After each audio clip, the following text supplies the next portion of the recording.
করছে, সারা রাজ্যের মানুষের জানার চেষ্টা করছে, সারা দেশের লোক আমাদের পশ্চিমবঙ্গে আগামী 20 এপ্রিল শ্রমিকদের নেতৃত্বে অর্থাৎ শ্রমজীবী সংগঠনগুলো নেতৃত্বে কৃষক, শ্রমজীবী, শ্রমিক এবং কর্মী সংগঠনগুলো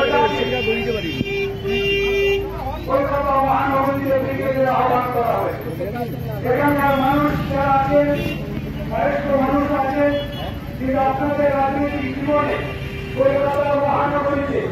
এই খেটে খাওয়া অংশের মানুষের দিকে, শ্রমজীবী অংশের মানুষের দিকে, মেহনতি মানুষের দিকে, কতল বিক্রি করা মানুষের দিকে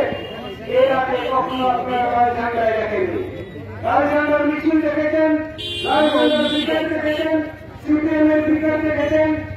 আপনারা বামফ্রন্টের ব্রিগেড দেখেছেন, কিন্তু একেবারে নিমকি করা গত সর্বস্ব মানুষের ব্রিগেডে দিতে পারে এইরকম একটা প্রতিকূল অবস্থার মধ্যে এর যে ব্রিগেড বাড়াতে পারে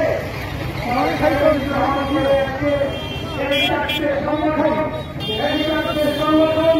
কলকাতা মহানগরীতে ব্রিগেডের আহ্বান করেছে। আপনারা এই সময়কালের মধ্যে রেখেছেন আমাদের দিল্লিতে আছে নরেন্দ্র মোদী সরকার।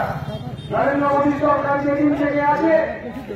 এই 2014 থেকে আজ পর্যন্ত আপনারা যদি দেশের দিকে তাকিয়ে দেখেন, আপনারা দেখবেন এই সময়কালের